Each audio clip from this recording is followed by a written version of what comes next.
14. A fuga. Estranho. Depois de o Senhor mudar meu modo de pensar quanto a deixar o Paquistão, surgiram repentinos empecilhos. Um, por exemplo, que parecia intransponível, era uma lei que diz que os cidadãos paquistanenses só podem tirar $500 do país. Como meu dependente, Mahmoud poderia levar $250. Como é que Mahmoud e eu poderíamos passar 4 meses com $750? Só esse fato parecia suficiente para que não considerássemos o convite de Peg. Alguns dias mais tarde, Peg convidou-me a visitá-la em sua casa. Enquanto conversávamos, o Dr. Christian Wilson foi mencionado. Ela também o conhecia. Eu estava bastante preocupada com ele, pois tinha ouvido dizer que ele havia sido expulso do Afeganistão pelo governo muçulmano, que então havia destruído a igreja para os estrangeiros que ele construíra em Cabul. Você tem alguma ideia de onde ele esteja? Perguntei. Não tenho a mínima ideia, disse Peg. Nesse instante, o telefone tocou. Peg foi atender. Sabe quem é? Perguntou ela. Era o Christian Wilson. Depois de vencermos o espanto que esse fato ocasionou, começamos a indagar de nós mesmas se isso não era mais do que coincidência. O Dr. Wilson disse a Peg: ia justamente passar por Lahore. Desejava lhe fazer uma visita. E claro que fiquei contente, porque sempre era bom ficar a par das notícias. Mas eu tinha um sentimento intuitivo de que ia ocorrer mais do que uma conversa casual. Tivemos uma reunião maravilhosa na casa de Peg no dia seguinte. Contei ao Dr. Wilson os últimos acontecimentos em Wash e em minha própria vida. Então, Peg mencionou que estava tentando persuadir-me a ir aos Estados Unidos. Ele ficou bastante entusiasmado com a ideia. Há vários problemas, entretanto, disse Peg. O primeiro é a lei que diz que Bilks só pode tirar $500 do país. Será que... disse o Dr. Wilson acariciando o queixo. Tenho alguns amigos que podiam... talvez eu pudesse enviar um telegrama. Conheço um homem na Califórnia. Depois de alguns dias, Peg telefonou, toda entusiasmada. Bilks, gritou ela, está tudo arrumado. O Dr. Bob Percier dos Bons Samaritanos patrocina-la. Você acha que pode se aprontar para a partida em 7 dias? 7 dias? Subitamente, a enormidade da ideia de deixar minha terra natal invadiu-me, pois ainda estava convencida de que se chegasse a partir seria para sempre. Wash, meu jardim, meu lar, minha família. Podia eu contemplar seriamente a ideia de deixá-los? Sim, podia. Não podia considerar nada mais se estivesse verdadeiramente convencida de que esta era a vontade de Deus, pois eu sabia o que aconteceria se eu desobedecesse deliberadamente. Sua presença desapareceria. Nas 24 horas seguintes, pareceu surgir outra confirmação. Khalid disse-me enquanto jantávamos que havia somente um detalhe a ser resolvido.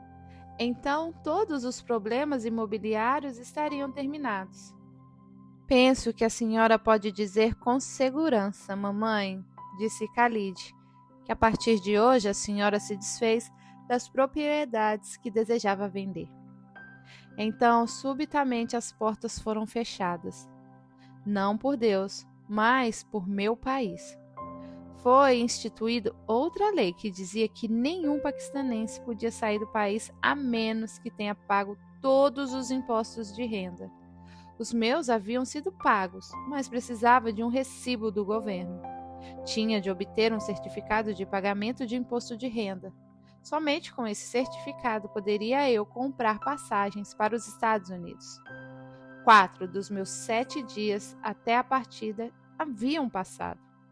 Agora, enquanto meu filho Khalid e eu entrávamos no gabinete do governo a fim de conseguir o certificado, só me restavam 3 dias. Khalid e eu pensamos que não haveria problema nenhum, uma vez que meus papéis estavam em ordem. O escritório ficava numa rua movimentada do centro de Lahore. Entretanto, ao entrar naquele edifício, algo pareceu-me estranho. Estava quieto demais para um escritório burocrático comum onde atendentes correm de um lugar para o outro e sempre parece que alguém está discutindo com um escrituário. A não ser por um funcionário calvo sentado à ponta de um balcão, lendo uma revista, Khalid e eu éramos os únicos no escritório. Fui até o funcionário e disse-lhe o que desejava. Ele levantou um pouco os olhos, sacudiu a cabeça. Sinto muito, senhora, disse ele, afundando de novo a cabeça na revista. Estamos em greve. Uma greve? Sim, disse ele. Indefinidamente. Ninguém está trabalhando. Não há nada que se possa fazer pela senhora. Fiquei parada, olhando para o homem. Então afastei-me alguns metros. Ó Senhor, orei em voz alta, mas de modo que somente meu filho pudesse ouvir. O Senhor fechou a porta? Mas por que então encorajou-me a vir aqui? Então veio-me a ideia. Será que ele realmente havia fechado a porta? Está bem, pai, orei. Se for a sua vontade que Mahmud e eu vamos para os Estados Unidos, tu terás de fazer com que eu consiga este certificado. Um sentimento forte de confiança encheu-me e dirigi-me de novo ao funcionário. Bem, o senhor parece estar trabalhando, disse eu. Por que não me dá o certificado?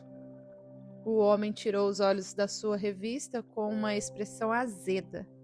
Parecia o tipo que ficava feliz em dizer não. Já lhe disse, senhora, estamos em greve, grunhiu ele. Bem, então quero falar com o oficial encarregado. Uma coisa eu havia aprendido no meu trabalho com o governo, e era que quando desejava que algo fosse feito, deveria sempre ir à autoridade mais alta.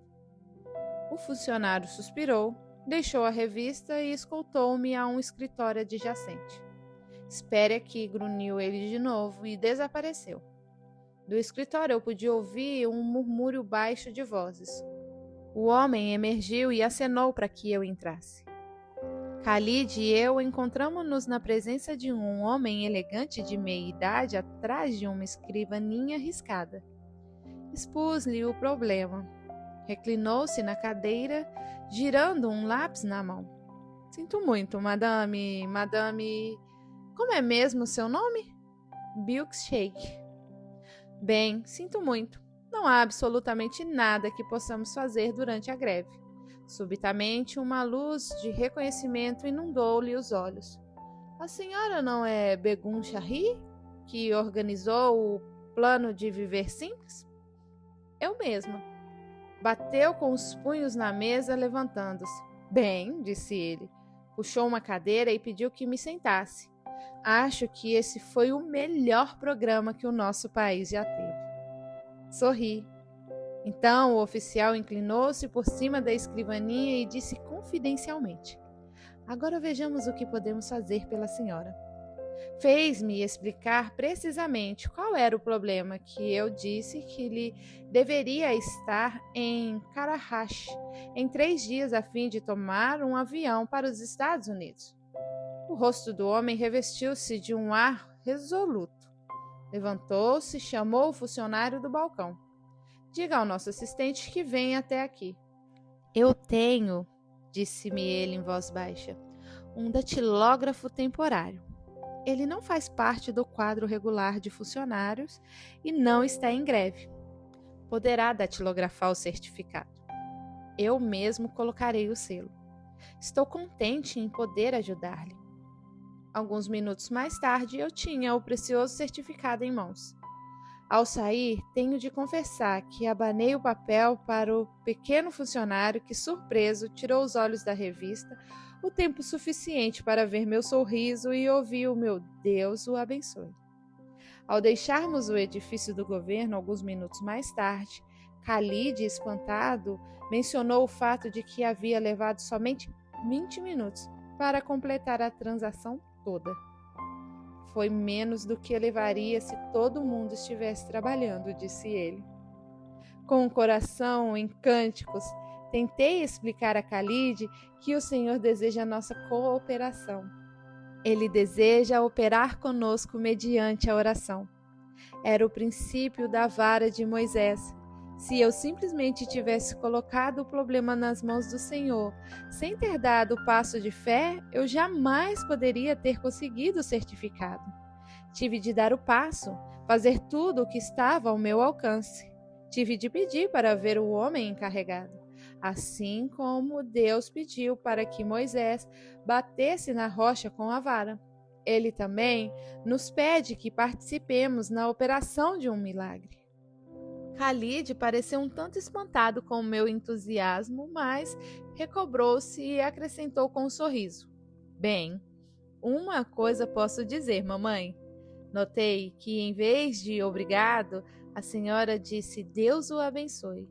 E sua voz, ao dizer isso, é a coisa mais linda que eu já ouvi. Agora que todos os meus papéis estavam prontos, gostaria de fazer uma viagem rápida a Wash a fim de dizer adeus, pois a essa altura estava convencida de que essa viagem levaria mais do que 4 meses.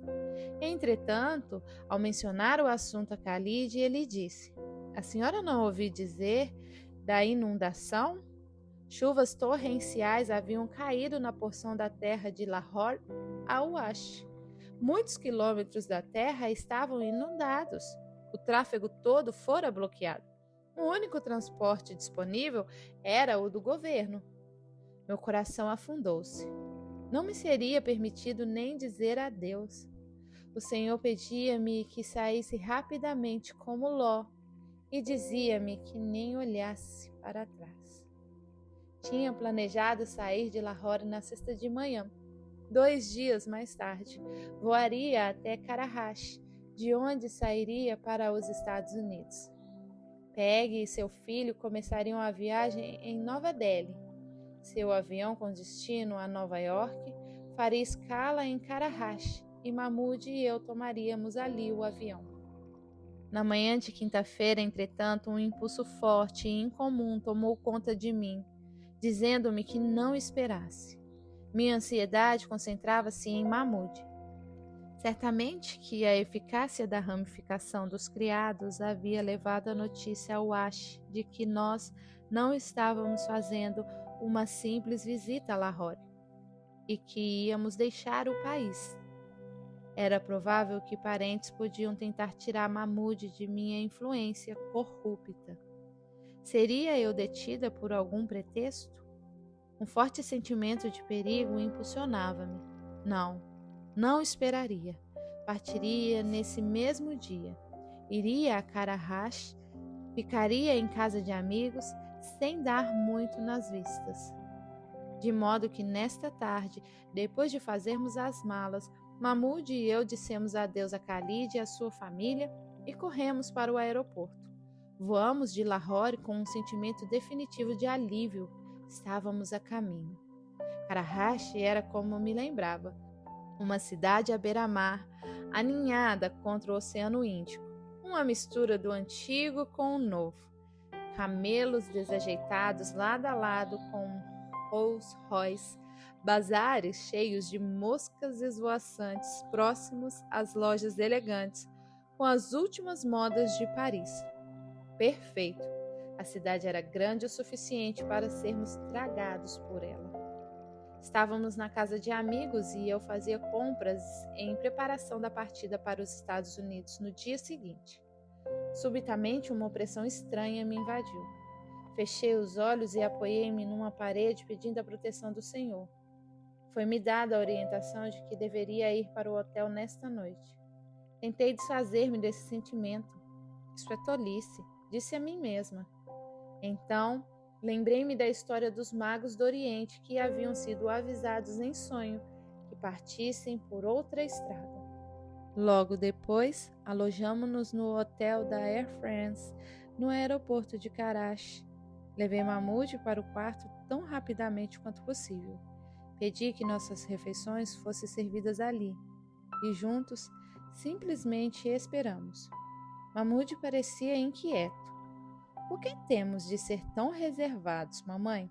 Perguntou ele. Simplesmente acho que devemos ficar quietos por um pouco de tempo, é só isso. Nessa noite, antes do voo, na cama, acordada, meditava. Por que estava tão apreensiva? Não havia motivos verdadeiros para isso. Será que meus nervos estavam me dominando? Estava eu reagindo exageradamente às ameaças do passado? Um incêndio? Meu sonho foi inquieto e durante somente umas horas. Às 2 horas da manhã já estava de pé e vestida. De novo, impulsionada por um forte sentimento de urgência, novamente sentia-me ridícula. Não era do meu feitio. A única explicação que eu tinha é que a hora tinha chegado e eu precisava deixar o hotel e que estava sendo impelida pelo Senhor. Vesti o Mahmoud ainda meio adormecido, coloquei nossas malas junto à porta para que o carregador as levasse. Eram 3 horas da manhã. O voo sairia às 5. Mahmoud ainda meio dormindo e eu esperamos em frente do hotel um táxi que nos levaria ao aeroporto. Olhei para a pálida lua e indaguei de mim mesma se esta seria a última vez que veria a lua em meu próprio país. Uma brisa matinal trazia o perfume de narcisos e meu coração clamava, pois percebia que não veria meu jardim nunca mais. Finalmente, o porteiro fez um táxi parar. Mahmoud e eu entramos. Orei enquanto zigue-zagueávamos através do trânsito. Embora fosse cedo de manhã, as avenidas que levavam ao aeroporto já estavam bem movimentadas. Quando carros paravam ao nosso lado, nos sinais fechados, eu nervosamente abaixava-me um pouco mais. Simplesmente vamos ficar quietos por algum tempo, dizia a mim mesma, tentando parecer tão segura aos meus próprios ouvidos quanto havia sido para Mahmoud.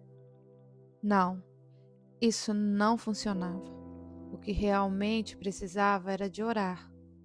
Senhor, desfaz esse nervosismo. O nervosismo não tem fundamento em ti. Não posso confiar em ti e me preocupar ao mesmo tempo. Entretanto, se essa urgência procede de ti, Senhor, deve haver um motivo. E obedecerei. Ao saltarmos do carro no aeroporto, o ruído ensurdecedor dos motores a jato e a cacofonia de centenas de vozes misturavam-se numa atmosfera de urgência. Meu coração deu um salto ao olhar para cima e ver a bandeira paquistanense. Estrela e meia-lua num fundo verde, tremulando a vibração suave. Sempre havia de respeitar essa bandeira, meu povo, e a fé muçulmana. Um carregador levou nossa bagagem apressadamente para o balcão de embarque e, com gratidão, vi-as desaparecer para a segurança aparente. Só 20 quilos de bagagem para cada um.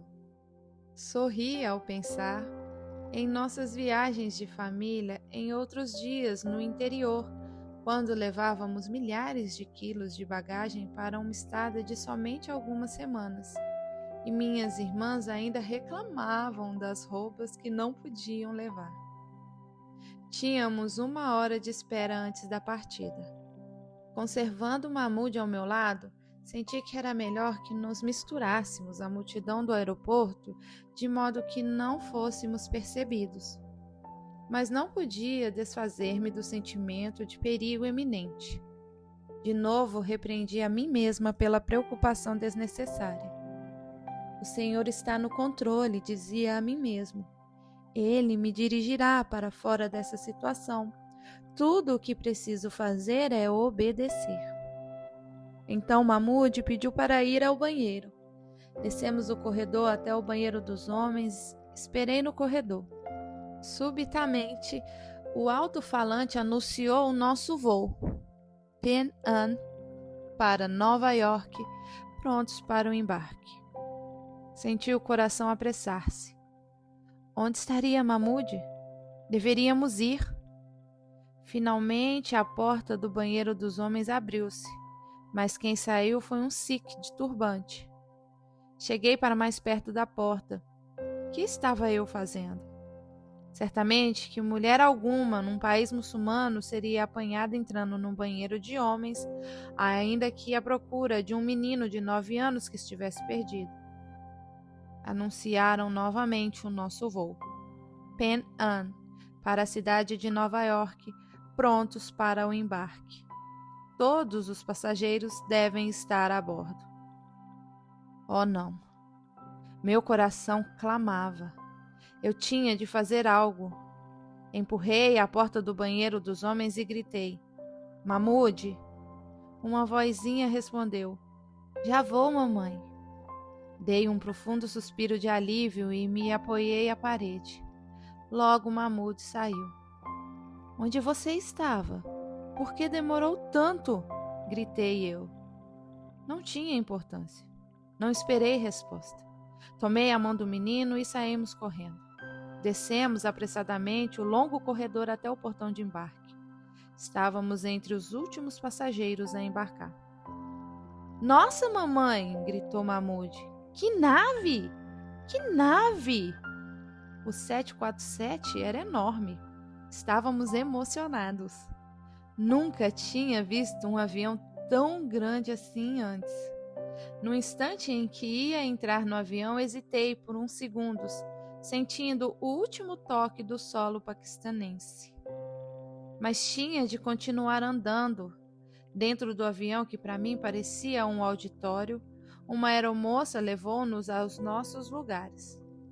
Onde estaria Peggy? Que faria eu nos Estados Unidos sem ela? E então lá estava ela.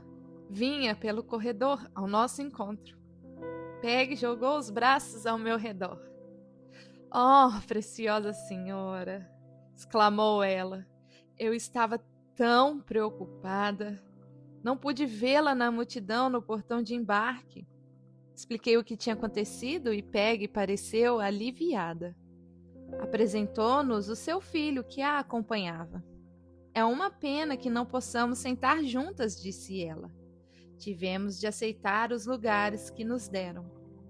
Francamente, não importava. Minha mente não se preocupava com problemas sociais nesse instante. Preocupava-se inteiramente com o fato de eu estar deixando minha terra natal.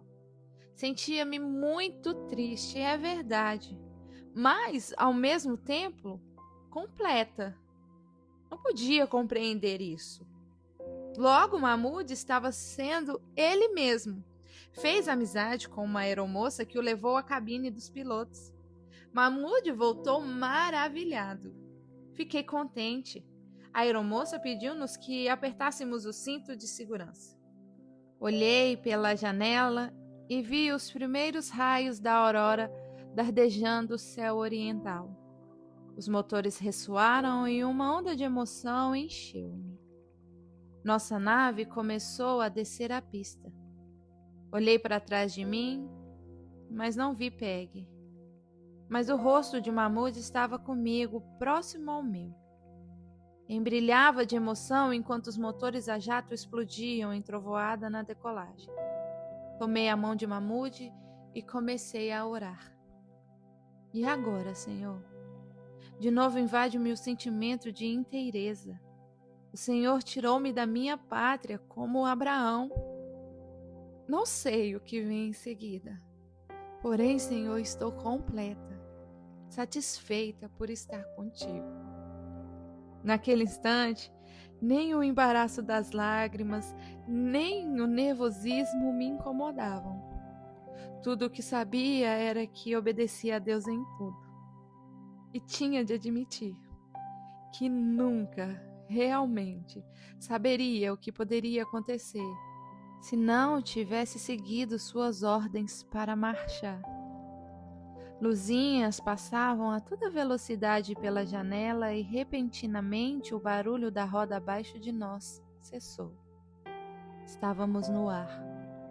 À luz da aurora podia ver o contorno das costas do Paquistão recortado no Oceano Índico que ficava para trás, abaixo de nós. Ergui as mãos para Deus. Ele era minha única segurança. E minha única alegria era permanecer em sua presença. Enquanto pudesse permanecer ali, sabia estar vivendo na glória. Obrigado, Deus, murmurei. Obrigado por me permitires viajar contigo.